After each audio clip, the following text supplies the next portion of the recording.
मी प्राध्यापिका मैदानात आहे. लेखक क्रमांक 278, 4 ऑक्टोबर. गायत्री विद हा प्रसंग छांदोग्य उपनिषदामध्ये वर्णन केला आहे. बऱ्याच सत्य घडलेल्या कथांचे समर्पक विवेचन अनेक उपनिषदांमध्ये आलेत. अश्वतर नावाचे ऋषी होते. त्यांचा मुलगा पुत्र म्हणजे बुडील ऋषी हा गायत्री देवीचा उपासक होता. तो स्वतःला गायत्री विद म्हणून घेत असे आणि त्याच नावाने तो प्रसिद्धही होता. गायत्रीच्या अपरंपार शक्तीला, ज्ञानाला तो पूर्ण जाणत होता, म्हणून गायत्री विद असं त्याला म्हणत. तो जिथे जाई तिथे त्याचे सोबती किंवा तो स्वतः आपली हीच ओळख करून देत असे. एकदा मार्गात त्याला प्रत्यक्ष जनक राजाची गाठ पडते. तेव्हा तो स्वतःच ओळख करून द्यायची वेळ त्याच्यावर येते. मग तो सांगतो की मी बुडील ऋषी, मी गायत्री वेद आहे. जनक राजा फार सज्जन असतात, ते गुणग्राही असतात. तो त्यांना राजवाड्यात आमंत्रित करतात, यथासांग सन्मान करतात, विपुल धन देतात आणि पुढे देऊन जनक राजा त्या ऋषींचा सत्कार करतात. ऋषी बुडील संतुष्ट होतात आणि जातात. इकडे जनक राजाला भरभरून आशीर्वाद देत बुडील ऋषी गेलेले असतात. पुढे बराच काळ लोटतो, पण संरक्षणाच्या दृष्टीने राज्याच्या सीमा भागात फेरफटका मारायचा म्हणून राजाचे नेहमीचेच काम असेच एकदा जनक राजा जंगलाच्या दिशेने टेहाळणी करत चाललेला असतो आणि अचानक राजाचे लक्ष जंगलातून मोठमोठाले लाकडाचे ओंडके वाहून आणणाऱ्या हत्तींच्या कळपाकडे जाते. आणि त्याच्यात एक छोटा हत्ती असतो, पिल्लू असतं हत्तीचं. ते पण असं लहान ओंडक्या वाहून आणत असतं.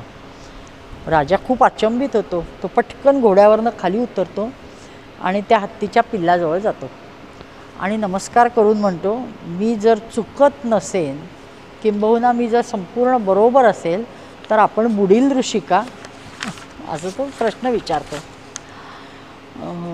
तो मनुष्यवाणीने म्हणतो राजाला की श्रेष्ठ वैदिक मंत्रज्ञान बाळगणारे म्हणजे आपण ऋषी आहात का. तर हत्ती बोलतात की एका गोष्टीच्या अभ्यास अभावामुळे माझे गायत्री विद मानणे निरर्थक ठरले.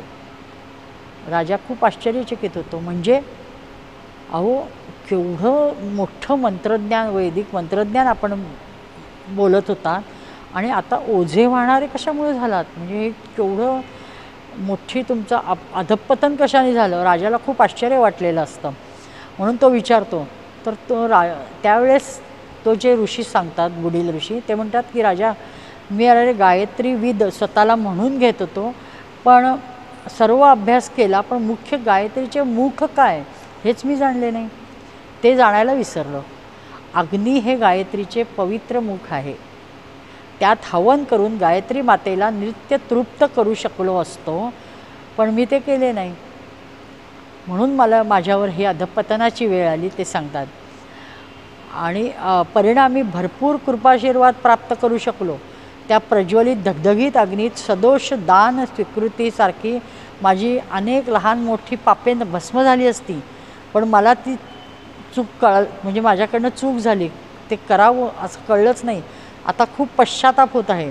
मी जड बुद्धीने हवन न करता कोरडे ज्ञान मिरवले, ते मिळवले आणि मिरवलेसुद्धा फक्त, आणि तेच खरेसुद्धा मानले. आणि म्हणूनच मी स्वतःची ओळख गायत्री विद अशी करून देत असे.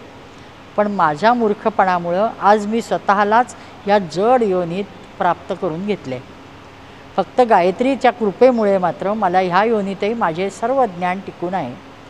राजा, तुझ्या प्रामाणिक श्रेष्ठ गुणग्राहकतेमुळे तू मला ओळखू शकलास, बाकी कोणी ओळखू शकत नाही. हे राजा, गुरुकडून घेतलेला गायत्री मंत्र प्रत्येकाने 12 वेळा किंवा 24 वेळा किंवा 108 वेळा जमेल तसा जपावा. शास्त्रानुसार हवनही करावे, पण हे सर्व सूर्योदयापूर्वी करायचे असते हे नक्की. राजाला एकीकडे त्याच्यासाठी फार वाईट वाटले आणि दुसरीकडे दुसऱ्या महत्त्वाच्या गोष्टींचे समाधान वाटले की मंत्रप्रभावाने चक्क अन्य ज्ञान टिकून राहते. जसे गायत्री महतीत बुद्धीचे आयाम म्हणजे धी, मेधा, प्रज्ञा, धृती, स्मृती हे बलशाही होतात व आपला प्रभाव दाखवतात. म्हटले जाते याची सगळी जणू राजाला प्रचितीच आली. धन्य गायत्री उपासना आणि धन्य गायत्री विद्या. नमस्कार.